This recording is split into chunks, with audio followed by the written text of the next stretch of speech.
Clients लेते हैं, इसका मतलब है आपने कितना कमा लिया, 10 लाख। और अगर लेट से हम 1 लाख का बेचते हैं, लेट से हमसे कोई 20 क्लाइंट भी ले लें, 25 भी ले लें, 25 लाख कमा लिया हमने। It's a big money at least for small product. और फिर हम उसको मजीद उनको मजीद उसमें सपोर्ट अलग मिल रही होती है, सपोर्ट की चार्जेस अलग होती है, and then we can earn a lot of it. एक सॉफ्टवेयर की डेवलपमेंट में अगर आपको लेट से 10 लाख रुपये मिल रहा है, तो मेंटेनेंस से कितना मिलेगा? आपने सॉफ्टवेयर देखी नहीं पड़ी, उसकी स्टैटिस्टिक्स है। नॉर्मली अगर एक सॉफ्टवेयर में आपको 10 लाख रुपए का वो सॉफ्टवेयर बनता है, तो उसकी मेंटेनेंस पर कितना पैसा लगेगा? ये कितने पैसे आपके पास आएंगे? 10 टाइम्स।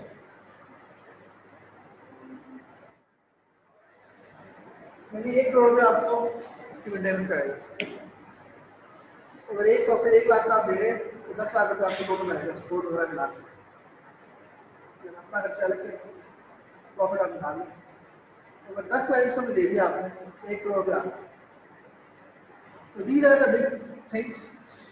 अब हम आ जाते हैं, ये था आप लोगों का इंडस्ट्रियल व्यू जो मैंने इस कोर्स का किया है। लेकिन अगर आप इससे बड़ी जंप माना चाहते हैं, ये तो आपका है कि आप इंडस्ट्री में जाने का आपका इंटरेस्ट है, लेकिन अगर आप इससे बिग जंप मारना चाहते हैं, you want to do research, आप इससे एक स्टेप आगे जाना चाहते हैं, जैसे मैं हमेशा कहता हूँ कि एक ना एक डिग्री आपको बाहर से जरूर लेनी चाहिए, इससे आपकी पर्सनैलिटी की ग्रूमिंग वाली चीज़ें इंप्रूव होती है। एक लोकल देसी किस्म का बंदा और एक फॉरेन क्वालिफाइड बड़ा फर्क है। इसकी रीजन ये है कि तालीम में बहुत आगे। सो रिसर्च के लिए ये कोर्स इंतहाई जबरदस्त है, क्योंकि इसमें आप प्रोजेक्ट ले सकते हैं। अगर आपका रिसर्च का शौक है तो रिसर्च बेस्ड प्रोजेक्ट लीजिए, और रिसर्च बेस्ड प्रोजेक्ट हम बहुत सारे करवा रहे हैं। We are doing a lot of research based projects. और रिसर्च बेस्ड प्रोजेक्ट जो है उसके अंदर एक तो सबसे पहले मैं आपको लास्ट टाइम भी जैसे मैंने बताया था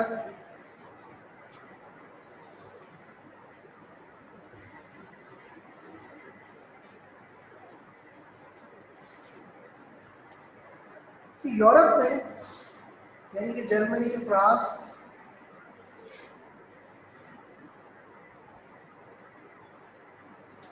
नेक्स्ट क्लास में हम अटेंडेंस क्विज ले लेंगे, ताकि वो लोग जो नहीं आ रहे उनको पता चल जाए, और जो आ रहे हैं उनको फायदा हो जाए।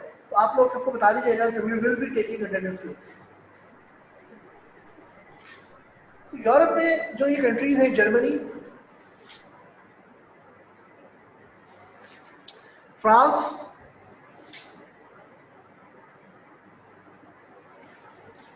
नीदरलैंड,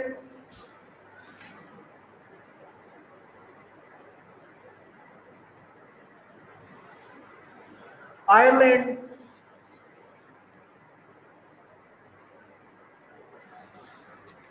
ऑस्ट्रेलिया,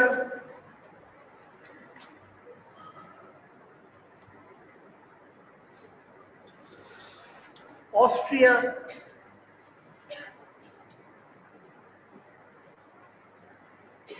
स्कैंडिनेवियन कंट्रीज, इनमें मैक्सिमम यूनिवर्सिटीज में एमएस और पीएचडी की कोई फीस नहीं है, नो फीस। यानी ये चीज़ मुस्लिम दुनिया में यूनिवर्सिटीज में फ्री होनी चाहिए थी, वो यूरोप में और नॉन मुस्लिम कंट्रीज में फ्री है। यानी जो इल्म के बारे में जो इस्लाम कॉन्सेप्ट देता है वो उन्होंने फॉलो कर लिया, तो यहाँ पर फीस फ्री है। इसके अलावा जब भी आप अप्लाई करेंगे, एक तो उन लोगों को आपकी बुरी तरह ज़रूरत है, क्योंकि वहाँ पर लोग कम है। जर्मनी में लोग आधे होते जा रहे हैं, यानी कि उनका जो ग्रोथ रेट है वो क्या है, 0.5। यानी जो 10 करोड़ पेरेंट्स थे, 5 करोड़ चिल्ड्रन है, इसलिए बूढ़े लोग ज़्यादा हैं, इसलिए वो रिवॉर्ड रखी हुए। यंगस्टर्स वहाँ पर खास तौर से कंप्यूटर साइंस में बहुत चाहिए। You need lot of youngsters. If you need lot of youngsters, you have to apply there. बेहतरीन मुल्क, बेहतरीन एजुकेशन, वहाँ पे पढ़ाई करें, ऑफिस आए, वहाँ पे जैसे अप्लाई करेंगे आप, आपको 500 यूरो की बड़े आराम से स्टाइपेंड मिल जाएगी। और if you are good student you will get a stipend या फंडिंग ऑफ 1000 यूरो, जैसे मैंने लास्ट टाइम बताया।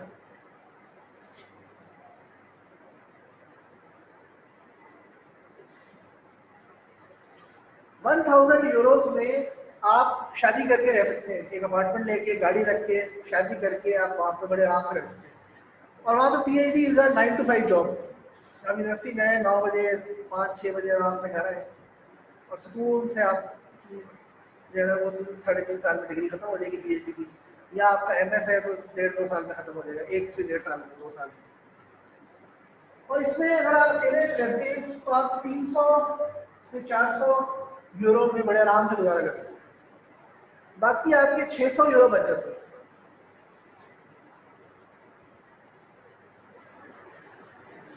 जो आप समझ लें 600 यूरो 1 लाख रुपए से ज़्यादा हो गया, जो आप बड़े आराम से बचा सकते हैं, अपने घर भेज सकते हैं, फैमिली को सपोर्ट कर सकते हैं, वट। तो आप फ्री एजुकेशन के साथ आप ये काम कर सकते हैं, यूरोप में अप्लाई करें। अगर आप करना चाहते हैं कि कोर्स में रिसर्च प्रोजेक्ट लें and enjoy the course and enjoy the admission and study there, वहाँ पे पढ़कर आपकी जो ग्रूमिंग है वो फर्क होती है। लेकिन ये ऐसा नहीं है कि ये कोई सिर्फ एक बात है, ऐसा नहीं है।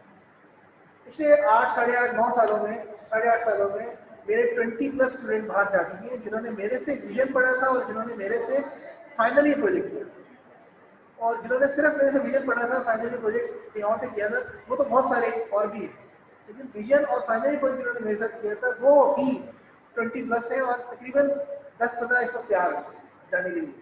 जैसे मैं बताया था कि पिछले वीक में भी मेरे पास एक स्टूडेंट जिसको मैंने 2013 में पढ़ाया था, वो आया हुआ था कि सर वो अप्लाई करना है, रिकमेंडेशन लेटर देना है। 3 साल पहले एवन एक स्टूडेंट थी, एहतशाम एक स्टूडेंट था, वो आए हुए थे कि सर वो अप्लाई करना है, रिकमेंडेशन लेटर देना। कुछ लोग 3 साल पहले, कुछ लोग 2 साल पहले, ज़्यादातर उसी के फौरन बाद अप्लाई करके बाहर जा रहे हैं। तो कुछ लोग इंडस्ट्री जाए कहते हैं सर हम बोर हो गए, एक ही काम कर करके सुबह से रात तक, that is we are fed up, हम कोई तरह का काम करना चाहते हैं, we want to do something, वो उस वक्त they want to do it and they want to go, best होता है उसी वक्त निकल जाए, वन गो में। फिर एक बार आप फैमिली लाइफ में, एक बार आप जॉब पे चले जाते हैं, फिर वापस आना थोड़ा सा मुश्किल होता है, लेकिन फिर भी आ रहे हैं स्टूडेंट, तो ये आप कर सकते हैं। अब सवाल ये है कि ऐसी यूनिवर्सिटीज़ में जहाँ पर पूरी दुनिया से लोग अप्लाई कर रहे हैं, किन चीज़ों के लिए आपने तैयारी करनी है। तो नंबर 1, जैसे मैं लास्ट टाइम बताया था, अब नेक्स्ट क्लास में हम क्विज लेंगे ताकि सारे बच्चे आ जाएं और मुझे भी बार बार वो ना करना पड़े, बताना ना पड़े, क्योंकि एग्जिस्टिंग लोगों को बोलना हो। लेकिन एक्चुअली जितना ये सुनेंगे उतना आप ज़्यादा उसको बेहतर समझेंगे, क्योंकि मेरे लिए तो शायद ये बताना हुआ है, लेकिन आप लोगों के लिए नई चीज़ें हैं बहुत ज़्यादा, and you would learn and you would enjoy this, के एक अलग ही दुनिया है पूरी।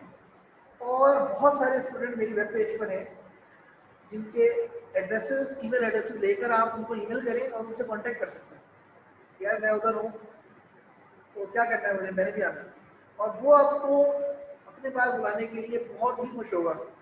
इसलिए क्योंकि वहाँ पर इंडियन इंडियन को बुला रहा होता है, चाइनीज चाइनीज को, पाकिस्तानी कोशिश करता है पाकिस्तानी आ जाए, बात ऐसा है। वहाँ पे आपको रहता है पाकिस्तान की कदर, यहाँ यही एक जब मैं US से होकर आया तब मुझे पता चला पाकिस्तान की कदर क्या है, कि जब आप मुख्तलिफ रिलीजन के लोगों में रहते हैं, मुख्तलिफ नेशनैलिटी के लोगों में रहते हैं, मुख्तलिफ कंट्रीज़ के लोगों से मिलते हैं, फिर आपको अपना मुल्क बहुत ज़्यादा याद आता है, क्योंकि फिर आपको अंदाजा होता है कि फ्रीली आप अपने रिलीजियस को प्रैक्टिस कर सकते हैं, फ्रीली आप बातचीत कर सकते हैं, फ्रीली आप कर सकते हैं, वो अपने रिलीजन अपने मुल्क में कर सकते हैं। वहाँ पर US में इंतहाई फ्रीडम है, आप जो मर्जी करें, लेकिन आप दूसरे के रिलीजन के बारे में कोई ऐसी बात नहीं कर सकते, दूसरे की नेशनैलिटी के बारे में, हालांकि आपको पता भी है कि सही बात भी है, फिर भी नहीं कर सकते, क्योंकि आपने सबका भी एहतराम करना है। यहाँ पर हम खुला ढुला के बोल सकते हैं, सुन सकते हैं, सब कुछ कर सकते हैं, वहाँ पर ऐसा नहीं है। इस तरह से यू हैव टू फाइंड, जो अमेरिका में ज़्यादातर सब लोग रहे होते हैं, जब वो कभी आपका रिलेटिव आए ना, वो यही ढूंढ रहा होता है यार, कोई कोई पाकिस्तानी ढूंढूँ जो उधर रहता हो, ताकि और लिंक बनाओ, क्योंकि वहाँ पे लिंकेजेस कम है, ठीक है। तो ये सारी चीज़ें आपको वहाँ पता चलती है, लेकिन वहाँ से एजुकेशन लेकर आना इज अमेजिंग। पहली चीज़ आपका डेफिनेटली एक तो चीज़ है सीजीपी आपका अच्छा होना चाहिए। ये सिर्फ सीजीपी को नहीं देखेंगे, पूरी एप्लीकेशन को देखते हैं। इट्स क्वाइट पॉसिबल कि एक बंदे का सीजीपी 2.5 है, फिर भी वो एडमिशन ले ले, और एक का सीजीपी 3.2 है और एडमिशन ना ले सके। 2.5 वाले का उससे पब्लिकेशन में ज़्यादा हो, उससे रिसर्च प्रोजेक्ट ज़्यादा किए हुए हो, ही विल गेट इट। पूरी एप्लीकेशन देखी जाती है, it's not there is no one thing, पूरा देखते हैं। सीजीपी है। दूसरी चीज़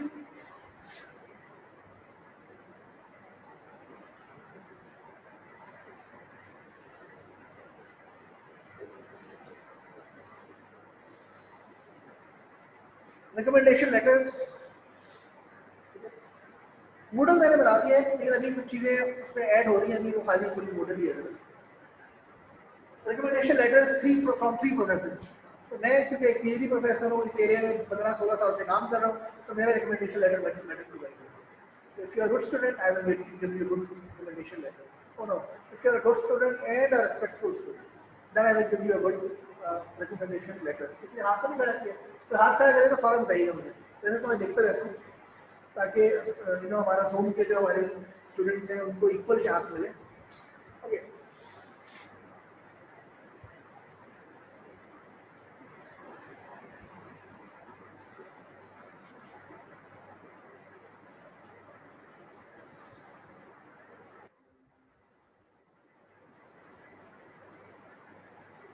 बाज़ एक ही डॉक्यूमेंट जमा करा रहे होते हैं, बाज़ अलग अलग करा रहे होते हैं। इसमें आप बताते हैं मेनली कि अपनी पर्सनैलिटी आपकी कैसी है, हॉबीज़ क्या है, आप पीएचडी क्यों करना चाहते हैं, कैसे करना चाहते हैं, आपके पास रिक्वायर्ड स्किल्स हैं या रिक्वायर्ड एक्सपीरियंसेस हैं जिसकी बेस पे आप ये क्लेम कर रहे हैं कि आप पीएचडी कर सकेंगे नहीं कर सकेंगे। I am Guru of creating these documents, so you can always take help only if you are a good student and a respectful student. Research statement, अगर आप विजन में जो प्रोजेक्ट कर रहे हैं वो रिसर्च प्रोजेक्ट करें, फाइनली प्रोजेक्ट भी उसको एक्सटेंड करें, तो ये रिसर्च स्टेटमेंट आपकी बड़ी मजेदार बन जाएगी। और अगर आप पब्लिकेशन भी कर लेते हैं फिर तो एडमिशन आपका बहुत ज़्यादा गारंटेड हो जाएगा। तो one of the very important thing is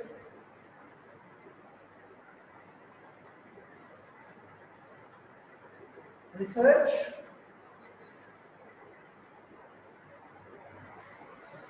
उनको ये नहीं पता कि फास्ट का स्टूडेंट है या लम्स का स्टूडेंट है, यूएमटी का स्टूडेंट है, ज़्यादातर को नहीं पता। यहाँ से आपको फायदा भी हो जाता है। फास्ट में जीपीए का मुश्किल से देते हैं, तो वहाँ का 2.5 वाला होगा, तो आप उसने जितनी मेहनत की होगी, अगर आपने 3.5 वाले ने उतनी मेहनत की भी है तो पिट जाएगा बेचारा, यहाँ पे आपको बेनिफिट मिल जाएगा। लेकिन ये जो चीज़ है ये सबके लिए बराबर है। रिसर्च स्टेटमेंट, रिसर्च पब्लिकेशन, ये दुनिया में IEEE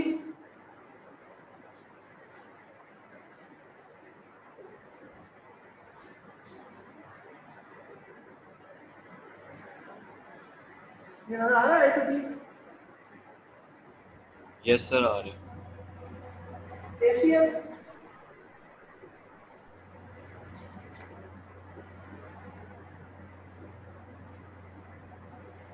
स्प्रिंगर, दुनिया में IEEE, ACM और स्प्रिंगर, ये 2-3 नाम पूरी दुनिया में इक्वली माने जाते हैं। ऑथेंटिक, यार ऑथेंटिक है, दीज आर ऑथेंटिक, पूरी दुनिया में ऑथेंटिक माने जाते हैं। इसमें अगर आप पब्लिश करेंगे, इसका मतलब है इस बंदे को रिसर्च आती है, इससे काम किया, चाहे वो यूरोप की यूनिवर्सिटी हो चाहे अमेरिका की यूनिवर्सिटी हो, हर बंदा कह रहा है इसकी पब्लिकेशन है, he is the guy, that is what we need. फिर वहाँ पर एमएस और पीएचडी में भी आप पब्लिकेशन ही मेनली कर रहे होते हैं, तो बंदा सोचेगा यार ये पब्लिकेशन करके आया हुआ है, ये तो मेरे लिए बेहतरीन स्टूडेंट है। क्यों? एक प्रोफेसर आपके ऊपर 50,000 यूरो लगा रहा है, वो चाहेगा कि मुझे ऐसा स्टूडेंट मिले जिससे ये चीज़ें पहले से की हुई हो, हिट रेशो बढ़ानी है। एक स्टूडेंट को नहीं आता, वो वहाँ पर जाता है, पता चला यार वो नहीं कर सका, तो बेचारा प्रोफेसर भी सर पकड़ के बैठ गया, ठीक है ना, उसका भी बड़ा गलत होगा, उसके पैसे ज़्यादा होंगे, ठीक है ना, और स्टूडेंट भी का भी बड़ा गलत होगा, टाइम वेस्ट होगा। अब ऐसे चाहेगा यार ऐसा स्टूडेंट हो जिसने पब्लिश किया हो, अगर उसने पब्लिश किया हुआ है इसका मतलब है इज अ जेन्युइन पर्सन, जब उसको बुलाएंगे उसको लेके आएंगे तो डेफिनेटली चांसेस कि यहाँ पे पब्लिश करेगा, और पब्लिकेशन ही तो चाहिए उसको, रिसर्च ही तो चाहिए उसको। इसलिए अगर आप अभी से ये प्लान कर लें कि आप कंप्यूटर विजन का रिसर्च प्रोजेक्ट लेंगे, जो कि इसमें प्रोग्रामिंग ही होती है मेनली, और हम लेटेक्स पे काम कर, हम जो भी रिसर्च प्रोजेक्ट पे काम कर रहे हैं वो लेटेस्ट रिसर्च है जो all over the world use हो रही है, आप उसी को एक्सटेंड करके वहीं पे जाके पीएचडी कर सकते हैं। नंबर 2, हम जिस एरिया में पेपर लिखेंगे वो लेटेक्स पे लिखते हैं, आप लेटेक्स सीख लेंगे जिसमें आप all over the world latex में रिसर्च पेपर लिखा जाता है, ठीक है। और डीप लर्निंग पे आजकल बहुत काम हो रहा है और हम डीप लर्निंग पे काम कर रहे हैं, यहाँ से भी आपको फायदा हो जाएगा। मेरे जो एमएस के स्टूडेंट हैं, एमएस का मैंने कोर्स पढ़ाया था एल्गोरिथम, 3 पेपर हमने स्टूडेंट्स ने टर्म पेपर सबमिट कराएंगे। उससे पहले एक कोर्स पढ़ाया था विजन, वो स्टूडेंट ने उसको मजीद एक्सटेंड करके पेपर जमा कराया हुआ, तीनों के तीनों एक्सेप्ट हो गए। और एमएस स्टूडेंट बीएस स्टूडेंट्स के मुकाबले में किसी भी यूनिवर्सिटी में थोड़े बैठे होते हैं। बीएस स्टूडेंट, अंडर ग्रेड के स्टूडेंट उस यूनिवर्सिटी के एमएस स्टूडेंट से बेहतर होते हैं, क्योंकि जो एमएस की यहाँ पर करने आए हैं वो कहाँ से आए हुए, वो आए हुए एजुकेशन यूनिवर्सिटी से, फला यूनिवर्सिटी भागलपुर, फला university this, UCP Bhagalpur campus या Sialkot campus, this and that. UMT के जो लोग हैं वो भी यूएमटी से एमएस करते हैं, वो रिलेटिवली बेहतर है, और या फिर वो एमएस करते हैं फास्ट से या लम से या जीएके से, नस से, वटेवर। तो इसलिए किसी भी यूनिवर्सिटी में उसके MS student normally BS student MS से बेहतर होते हैं। तो जब अंडर ग्रेड के अभी 3 कॉन्फ्रेंस पेपर निकाले, इसी तरह से मैंने एक कोर्स पढ़ाया था विजन में ही, और उसमें वो स्टूडेंट बड़ा जबरदस्त था, उसने प्रोजेक्ट किया मेरे साथ विजन में, और उसी प्रोजेक्ट को उसने जमा करा दिया कॉन्फ्रेंस पेपर, और ही दैट गॉट पब्लिश्ड।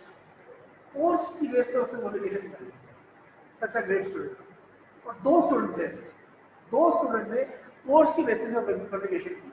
उनमें से एक स्टूडेंट था मॉल्स, जिसने 2013 में पब्लिकेशन की, उसके बाद फिर वो मेरे साथ टीए रहा, फिर लैब इंजीनियर रहा, उसने फाइनली प्रोजेक्ट मेरे साथ ही किया था, विजन भी मेरे से पढ़ी थी, ऑपरेटिंग सिस्टम भी मेरे से पढ़ा था, आर्टिफिशियल इंटेलिजेंस भी मेरे से पढ़ी थी। उसके बाद पब्लिकेशन की, उसके बाद वो लैब इंजीनियर रहा, फिर फैकल्टी में आ गया, और फिर उसने यूनिवर्सिटी ऑफ सारलैंड जर्मनी में फ्री ऑफ कॉस्ट उसको एडमिशन मिला।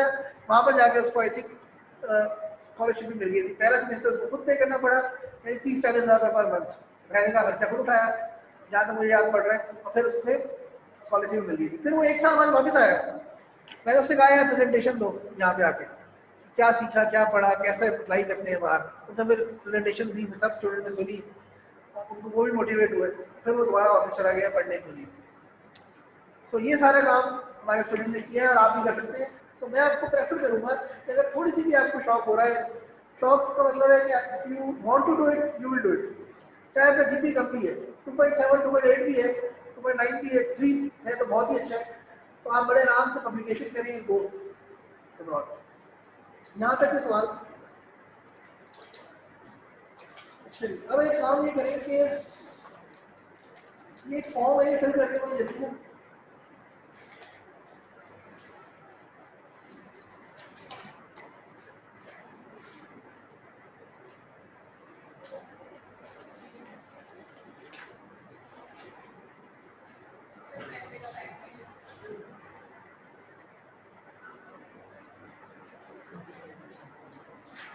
ये असल में कोई रिसर्च कर रहा है कि यूनिवर्सिटी में यूनिवर्सिटी में कोई कौन सा डिपार्टमेंट है, उसमें ज़्यादा मुझे एविडेंस करेंगे फिर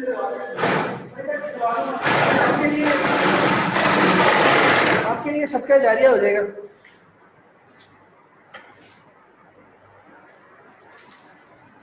ये जो जूम पे लोग हैं उनको भी सवाल है। नेक्स्ट सेक्शन में क्विज होगा जी, जूम पे जो लोग हैं listen, attendance quiz. Okay sir.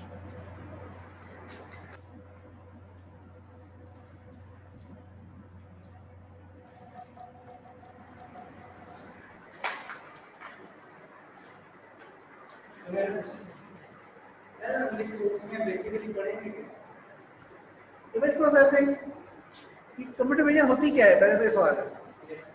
Computer vision जो है is a combination of image processing and artificial intelligence. यानी हम इमेज प्रोसेसिंग के अंदर आर्टिफिशियल इंटेलिजेंस डालेंगे and that becomes computer vision. इसमें इमेज प्रोसेसिंग भी पढ़ेंगे, इंटेलिजेंस डालने के लिए एल्गोरिथम्स पढ़ेंगे and that's it. So let me define what is image processing. तो बुनियादी तौर पर इस बारे में जो सवाल आता है वो ये आता है कि इंटेलिजेंसी बुनियादी तौर पर क्या होती है और इंटेलिजेंसी और लर्निंग कैपेबिलिटी हम से बुनियादी तौर पर क्या फ़ायदा हासिल हो सकता है. यहाँ पर अक्सर एग्जांपल दी जाती है जो बड़ी मज़ेदार है. वो ये है कि जब एक ह्यूमन बच्चा पैदा होता है तो सबसे डम हालत में होता है. वो रोता रहता है, ना दूध पी सकता है खुद उठ के, ना वो चल फिर सकता है, ना वो कुछ और कर सकता है, बोल भी नहीं सकता है. जबकि जानवर का बच्चा ह्यूमन बेबी से बेहतर हालत में पैदा होता है. बकरी का बच्चा दूध खुद पी लेता है, सांप का बच्चा अपना पहला शिकार खुद करता है. लेकिन फिर आहिस्ता आहिस्ता होते होते कुछ सालों में, 2, 3, 4 सालों में, 5 सालों में जानवर का बच्चा ऑलमोस्ट वैसे का वैसे रह जाता है और ह्यूमन बेबी उससे बहुत ज़्यादा इंटेलिजेंट हो जाता है. साइंसदानों ने सोचा कि क्या चीज़ है जिसकी वजह से ये जानवर तो वैसे का वैसे ही या थोड़ा सा इम्प्रूव हुआ है, लेकिन ह्यूमन बेबी को बहुत इम्प्रूव कर गया. क्या फ़र्क है? तो मैंने कहा यार लर्निंग कैपेबिलिटी. ह्यूमन जो है वो लर्न कर रहा होता है, जबकि जानवर का बच्चा थोड़ा बहुत लर्न करता है, लेकिन और कुछ जानवर बिल्कुल लर्न नहीं करते, कुछ थोड़ा बहुत लर्न कर लेते हैं. लेकिन ह्यूमन बेबी की जो लर्निंग कैपेबिलिटी है वो बहुत ज़्यादा है. और ये लर्निंग कैपेबिलिटी उन्होंने सोचा कि अगर हम ये लर्निंग कैपेबिलिटी अगर हम इंसानों में भी डाल दें, मशीन्स में भी डाल दें, तो वो भी इंसानों की तरह से लर्न करने लगेगी. तो फिर तो हम इंसान बना सकते हैं. कुछ लोगों ने कहा कि हम इंसान एग्जैक्टली नहीं बना सकेंगे, कुछ ने कहा हम बना लेंगे. लेकिन हमारा डिसाइड ये हुआ कि काम तो करते हैं. तो वहाँ से ये चीज़ शुरू हुई आर्टिफिशियल इंटेलिजेंस डालना. अब अगर आप इमेजेस के अंदर इंटेलिजेंस डालेंगे, इमेजेस को प्रोसेस करके इंटेलिजेंस डालेंगे, तो उसे कंप्यूटर विजन कहते हैं. अगर डेटा टेक्स्ट है उसके अंदर इंटेलिजेंस डाल रहे हैं, जैसे क्रॉवर या बहुत बड़ी चेन्स होती हैं, उनके अंदर ट्रिलियन ऑफ डेटा होता है जिसको ढूंढना मुमकिन नहीं रहता. उसके अंदर आप इंटेलिजेंट तरीके से ये निकालें कि कौन सी चीज़ ज़्यादा निकली है या कौन सी चीज़ किसके साथ ज़्यादा निकली है, ये निकालना आमतौर पर बहुत मुश्किल है. या उसको डेटा माइनिंग कहते हैं. डेटा माइनिंग, यही इंटेलिजेंसी मशीन को किसी भी तरह से लर्न करवाएंगे, मशीन लर्निंग है. आर्टिफिशियल इंटेलिजेंस मशीन के अंदर इंटेलिजेंसी डालेंगे, उसको आर्टिफिशियल इंटेलिजेंस कहेंगे, मशीन लर्निंग कहेंगे, पैटर्न के नीचे कहेंगे, सीधा सेम थिंग. लेकिन अगर वो इमेजेस में डालेंगे तो कंप्यूटर विजन तक जाएगी. अगर वो डेटा में डालेंगे डेटा माइनिंग तक जाएगी. फिर डेटा बहुत ही ज़्यादा है, उसको डेटा साइंस कहते हैं. ठीक है, बिग डेटा का कॉन्सेप्ट आ जाता है. तो ये सारी चीज़ें, तो ये सारी चीज़ें हम पढ़ेंगे. तो इसके अंदर हम इमेज प्रोसेसिंग पढ़ेंगे और साथ साथ हम इंटेलिजेंट एल्गोरिथम्स को भी पढ़ेंगे.